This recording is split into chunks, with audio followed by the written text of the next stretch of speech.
My name is Jeanette Thomas, and I'm a resident of New Hallville. We started this project back in the late spring of 2001.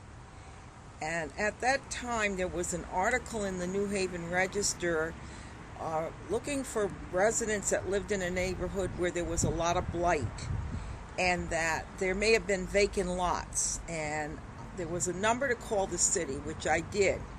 And the woman I spoke to was Doreen Larson or Oboyski. And she started asking me questions, and she says, well, what group are you from? Well, I wasn't a group. I was just a person who was interested in what the article was all about.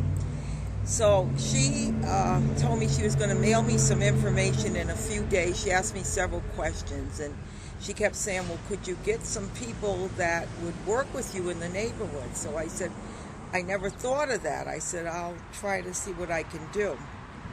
A few days later, I did get all this information telling me, welcome to the Blight program to work on a vacant lot within my neighborhood. Well, the lot that I was interested in was right next door to me because it was an eyesore with garbage and litter and everything that you could imagine was on this lot.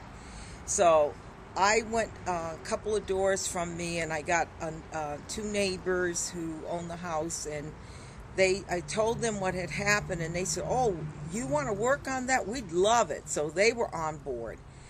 That's how we started. And that year, it was amazing because when we came out, everybody that went by wanted to be of assistance. We ended up with 28 people that spent some time to be able to start what you see now. We were sitting around my living room with a small group of the volunteers, and we said, gee, our spot has to have a name. Our first intern, Georgia Silvera from the forestry department at Yale, she said, think about some of the things you want. And we're always hearing birds and around here. So we said, why don't we make a bird habitat, a bird sanctuary?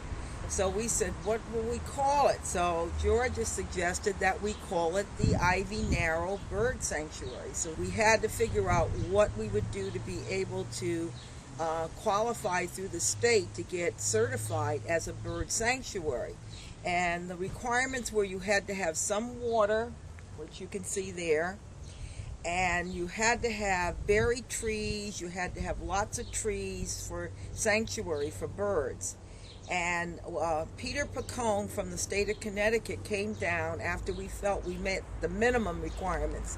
And he went through the spot, and he was very impressed, and he said that we would be certified